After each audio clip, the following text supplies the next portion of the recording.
안녕하세요. 힘겨운 결혼 생활을 했던 30대 여자랍니다. 다들 결혼은 꼭 두 번, 세 번 생각해보고 신중하게 하라고 하죠. 그런데 제가 결혼을 해보니 왜 그렇게 다들 결혼을 신중하게 해야 한다며 말리는지 알겠더라고요. 만날 때야 좋았고 연애할 때야 좋았지만 막상 결혼이란 건 두 사람만의 문제가 아니기에 생각할 부분이 참 많다는 게 현실이었죠. 전 아래 여동생이 있고 홀어머니와 저희 자매가 함께 살았습니다. 아빠는 저희 자매가 어릴 때 이미 저희 곁을 떠나셨죠. 가정에 소홀히 하시고 외도 문제, 돈 문제 등으로 엄마는 아빠를 감당하기 버거우셨다고 합니다. 그래서 이혼을 선택하셨죠. 지금이야 이혼이 별게 아니라고 받아들여지지만 저희 때만 해도 이혼은 꽤 큰 이슈였고 여자 몸으로 애 둘을 키우는 건 쉽지 않았습니다. 그렇지만 저희 자매를 어떻게든 먹여 살리겠다고 친정엄마는 참 악착같이 버티며 사셨어요. 어린 저희 자매 눈에는 엄마가 늘 힘겨워 보였지만 그 힘든 와중에도 저희 엄마는 내색을 하지 않으셨습니다. 공부를 못해서 성적이 좋지 않아도 혼난 적 없었어요. 그저 조금만 더 열심히 해볼래? 라던가 최선을 다한 거면 괜찮다고 말씀해 주셨죠. 저 같으면 그렇게 힘들게 키우는 자식이 공부도 제대로 안 하면 속이 타서 뭐라고 할 것 같거든요. 내가 이렇게 고생하는데 공부 하나 못하냐고, 성공해야 먹고 살지 뭐 할 거냐고 막 그럴 것 같은데 저희 엄마는 그런 게 없으셨습니다.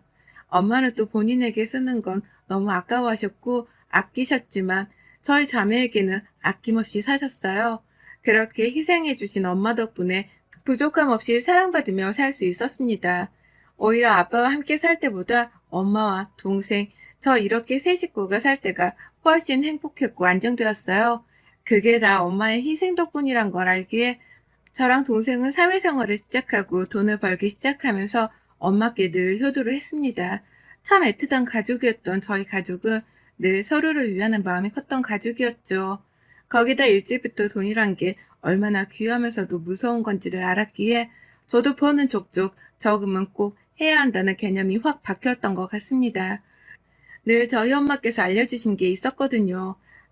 사람이 살다 보면 어느 날 갑자기 목돈이 필요한 순간들이 있기 때문에 현재를 즐기며 사는 것도 좋지만 꼭 만약을 대비해야 한다고 말입니다. 그래서 되게 당연하게 돈을 모았던 것 같아요. 엄마의 현명한 덕분에 사회 초년생부터 또래 친구들에 비해 돈을 많이 모으고 있는 편이었습니다. 동생과 제가 사회생활을 시작하면서 집은 더욱 안정되었고 잘 사는 듯 했을 때 제가 시집을 가게 되었어요. 만나던 사람과 진지하게 결혼을 전제로 만나고 있긴 했지만 기약이 없었습니다. 어느 날부터인가 남편이 확 밀어붙이고 결혼하자고 딱 말을 해버렸고 이때부터 정신없이 결혼 준비를 하게 되었죠. 정말 눈 감았다 또 보니 결혼을 했더라고요. 원래 결혼은 한쪽에서 딱 끌고 가야 한다고들 하는데 막상 해보니 진짜 그렇구나 싶었습니다. 제가 결혼을 할 때 남편과 약속을 했던 게 하나 있었습니다. 양가 부모님의 도움을 받지 말고 우리 능력껏 주제껏 꾸려나가며 채우며 그렇게 살자는 거였죠.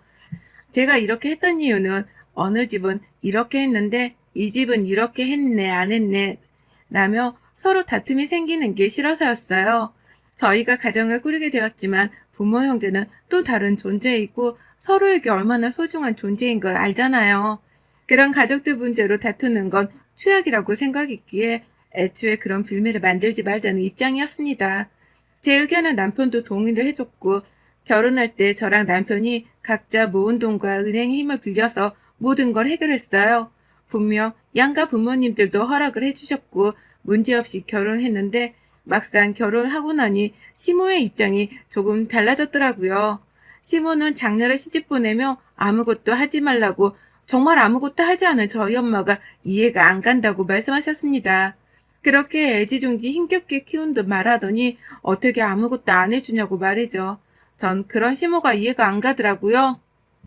혜리야, 너희 엄마는 장녀를 시집 보내면서 정말 아무것도 안 하니?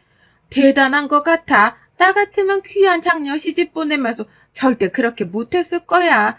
시집 보내면서 아무것도 안 해가며 시댁에서 찬밥일 거 뻔히 알면서 어떻게 그러시니? 너 시집살이 당해도 괜찮다. 뭐 이건가? 아, 저희 엄마는 제 성격을 아시거든요. 안 받겠다면 절대 안 받는 거 아시니 저랑 아범 뜻을 존중해 주신 거죠. 저희가 어린애들도 아니고 자립할 힘도 있는데 굳이 도움받을 필요가 뭐가 있겠어요? 막말로 결혼은 저희 둘이 하는 건데 저희 나이에 양가 부모님께 손 벌리는 게 더 웃기죠. 안 그래요, 어머님? 손 벌리는 게 아니라 딸이 싫다고 해도 딸한테는 본인 딸 잘 부탁한다고 뭐라도 해줄 수 있는 거 아니냐는 말이지. 내가 뭐 받고 싶어서 이러는 게 아니라 황당해서 그렇다, 황당해서. 내 주변만 봐도 작년 시집 보내면서 정말 입 딱 씻고 있는 엄마는 너희 엄마가 처음이라니까.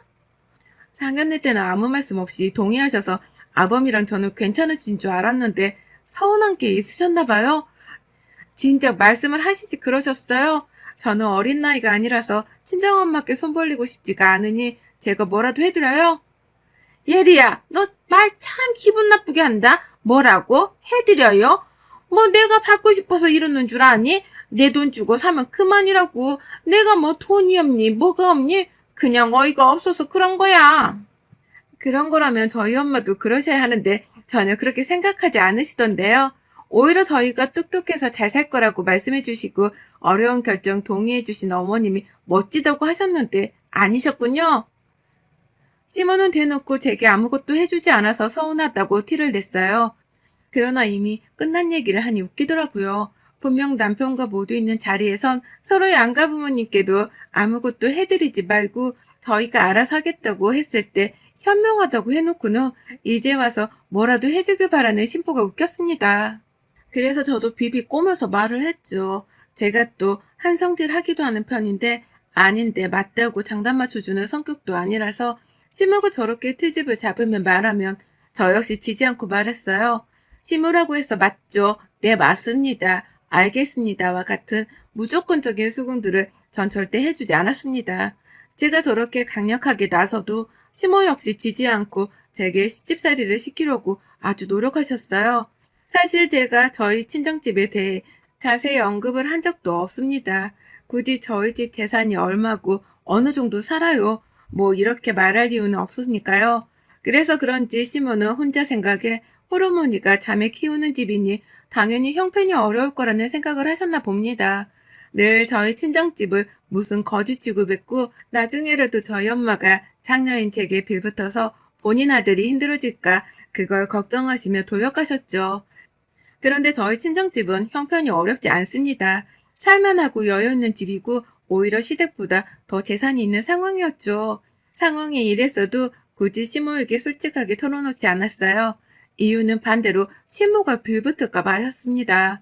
여유가 있다는 걸 알면 괜히 시모가 돈 요구를 할 것 같아서 그게 싫어서 그냥 시모의 생각대로 여유가 없는 척 했어요. 더 정확하게는 재산에 대해서 언급 자체를 하지 않았습니다. 차라리 거짓 취급받는 게 열받아도 잃는 건 없으니 괜찮았어요.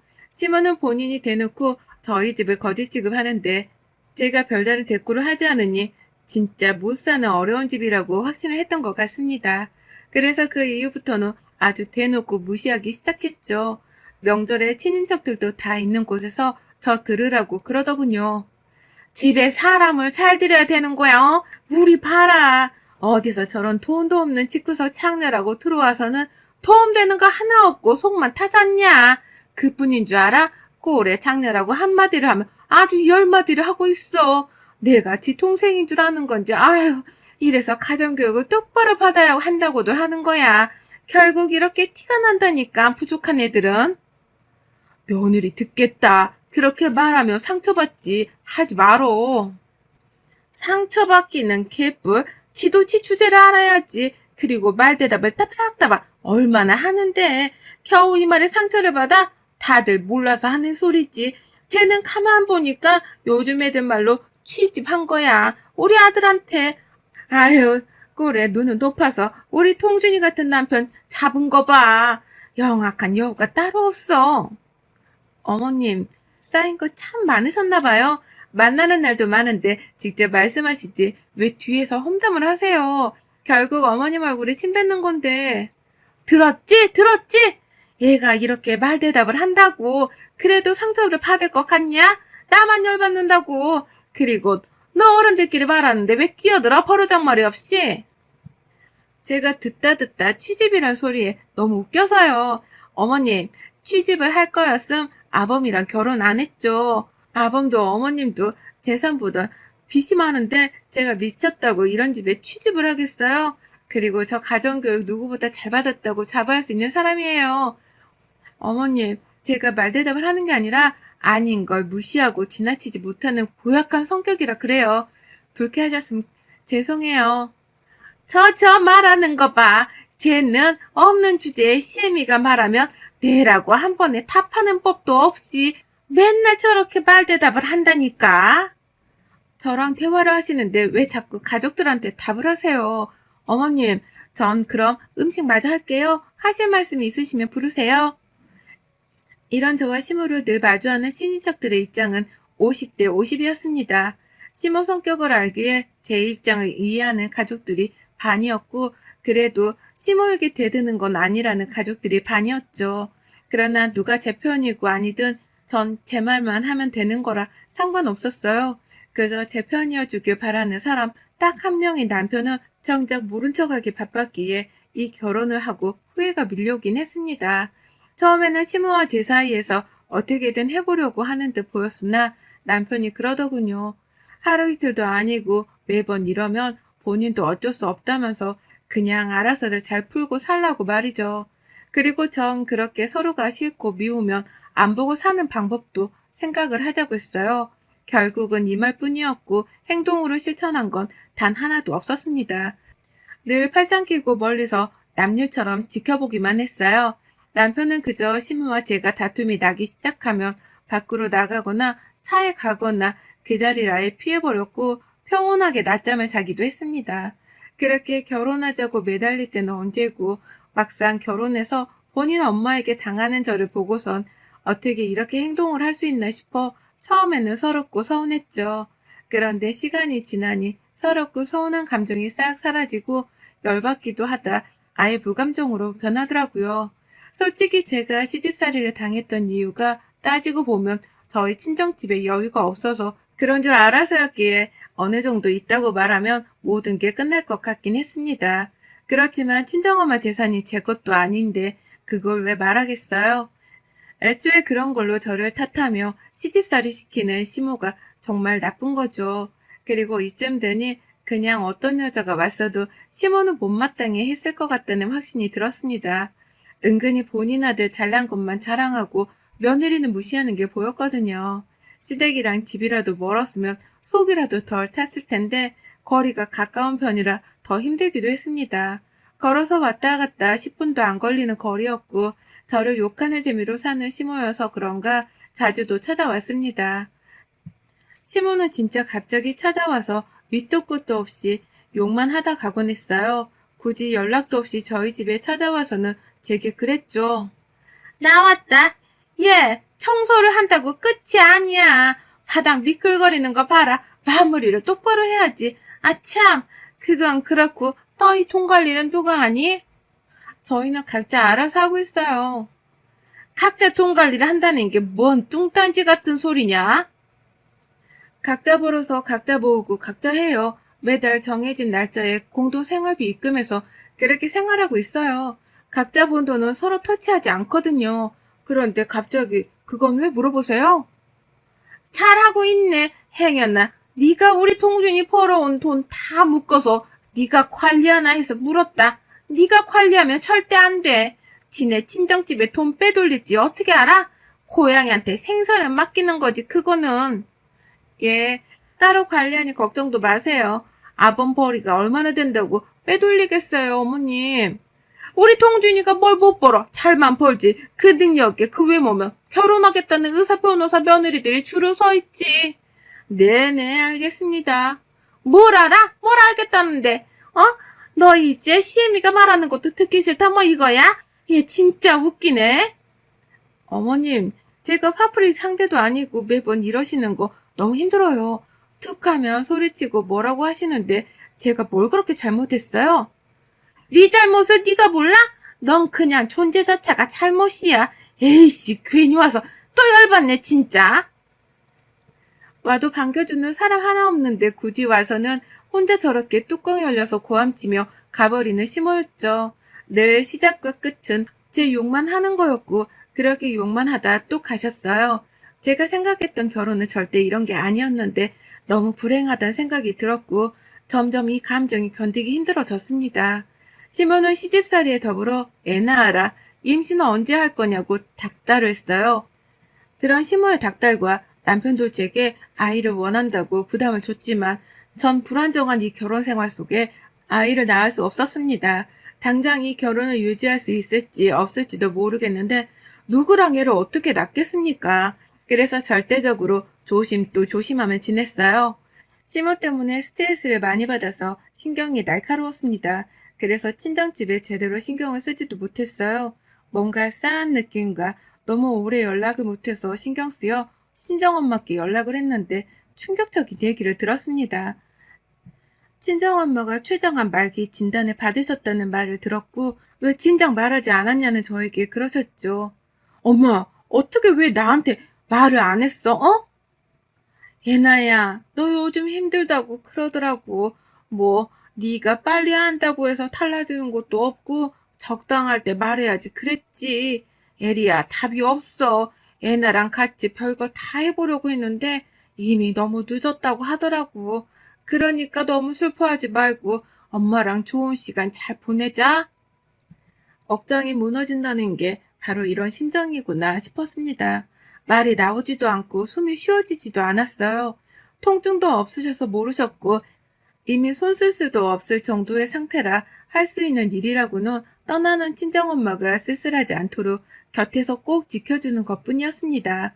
이 사실을 알고 동생과 저는 완전히 무너졌지만 그 와중에도 다 큰 자식들 걱정이 우선이셨던 엄마께서는 본인의 재산들을 저희 앞으로 정리하기 바쁘셨죠. 통증도 심하고 너무 힘들 텐데도 병원에서 마지막을 보내고 싶지 않다며 살던 대로 집에서 평상시처럼 살다 그렇게 가고 싶다는 의견이 워낙 완강하셨습니다. 절대 그렇게 둘 수는 없었지만 결국 친정엄마의 의견을 존중하기로 했어요. 통증이 너무 심할 때는 급히 병원으로 갔고 그 외에는 집에서 약을 먹으며 그렇게 버티시며 저희 자매와 남은 시간을 보냈습니다. 하루하루가 너무 소중하고 흘러가는 시간을 부여잡고 싶은 심정으로 살고 있었죠. 그런 제게 이 모든 걸 아는 시모는 이런 말을 했습니다. 또 친정 갔니? 아이 거기서 사는 거야 뭐야. 아무리 엄마가 아프다고 해도 그렇지 다 내팽개치고 뭐대로 살 거면 결혼을 뭐하라고 했니? 아무튼 그건 그렇고 뭐 상태가 지금 어떤데? 엄마 그렇게 말하지 마. 장모님 정말 상황 심각해. 아유 이게 참 그러네. 아니 근데 너네 엄마 혹시 뭐 빚이나 이런 거는 없냐? 죽고 나서 너한테 빚 같은 거 떨어져서 갚아야 하는 거 아니지? 사는 집은 자가라고 들었는데 어차피 정리할 거 그거 얼른 팔아라. 어머님 지금 그게 저한테 할 말이세요? 진짜 미치지 않고서야 그런 말이 나오세요 지금? 그리고 집을 팔든 말든 어머님이 무슨 상관이신데요? 이게 너 지금 나한테 미쳤다고 했냐? 돌아도 아주 단단히 돌았어 아주. 아무튼 시간이 없어서 그러니까 집 팔아서 돈 좀 보태라. 동아 임신했어. 결혼해야 한다고. 엄마 진짜 그만하라고. 진짜 사람인가 싶네요. 그리고 어머님 딸이 결혼하는데 왜 저한테 돈을 달라고 하세요? 뭐 맡겨두셨어요? 땡전 한 푼 주고 싶지 않으니까 바라지도 마시고 앞으로 저 찾아오지 마세요. 어머니 목소리도 얼굴도 보기 싫으니까요. 저는 시모에 대한 감정이 극으로 차올랐고 정말 가만두고 싶지 않았습니다. 그 어떤 것도 할 수 없을 정도의 슬픔에 잠겨있는 제게 시모는 너무했죠. 과연 사람인가 싶을 정도였어요. 전 원래 왔다 갔다 하며 엄마 곁에 있었습니다. 긴 시간을 함께 있고 친정집에서 잠을 자기도 했지만 아예 짐을 다 싸들고 친정집에 가서 회사 휴가도 내고 엄마 곁을 지켰어요. 그러나 결국 엄마는 떠나셨습니다. 마음의 준비를 그렇게 했는데 막상 엄마가 떠나고 나니 감당할 수 없는 슬픔에 참 많이 아프고 힘들었어요. 그런 저를 꼴의 남편이라고 남편이 위로하고 밥 먹이고 노력은 했습니다. 산 사람은 살아야 한다는 남편과 동생의 말에 정신줄을 붙잡고 저도 여느 때처럼 살아보려 노력했고 그렇게 하루 이틀 살아갔어요. 그러던 중 신우가 만나던 사람과 드디어 결혼한 것 같았죠. 축하는 했지만 제가 정신이 완벽히 돌아온 상황은 아니었기에 별 생각이 없었습니다. 하루는 시모가 시댁으로 오라고 불렀죠. 주말에 집에서 쉬다 남편과 같이 시댁으로 갔고 거기엔 신우와 시모가 있었어요. 시모는 또 제게 보험금이라도 뭐 나온 돈 없냐고 돈을 달라고 했고 저는 눈이 돌았습니다. 이성을 잃었죠. 남편은 저희 집 형편도 다 알고 있고 제가 여유가 있다는 것도 알지만 시모에게 언급하지 않았습니다. 이런 식으로 문제가 생길까 봐요. 제가 돌아서 시모에게 들이받으려고 하는데 남편이 먼저 폭발했습니다. 제발 좀 그만하라고. 사람 된 도리나 하고 살자 우리 좀, 어? 이 사람한테 결혼하고 내내 시집살이만 시켜놓고 이 상황에 돈을 달라고 해? 그것도 장모님 사망보험금이라도 달라고? 아 진짜 내 엄마지만 정 떨어진다. 너도 네 능력 없으면 얘도 낳지 말고 결혼도 하지 마. 어디서 나이 처먹고 엄마 앞세워 그러고 있어? 아들, 너 지금 미쳤어? 어떻게 엄마한테? 키워줘서 너무 감사했고 고마워. 그건 평생 잊지 않을게. 그래서 엄마 장례는 내가 치러줄게. 효도는 솔직히 살면서 다 했고 마지막 지키는 걸로 아들로 끝낼 테니까 죽을 때까지는 나 찾지 마. 그냥 우리 알아서 살게. 이동준, 너 할 소리가 있지 엄마한테. 어떻게 그런 소리를 해? 도한 소리 하고 싶은 거 겨우 참는 거니까 엄마 아들 뭐 이런 호칭 그만하자. 징글징글하다. 그 이후 남편은 저를 데리고 나왔고 저희는 이사를 했습니다. 연락처도 모조리 바꾸고 아예 새로운 곳에서 새로운 마음으로 살고 있어요.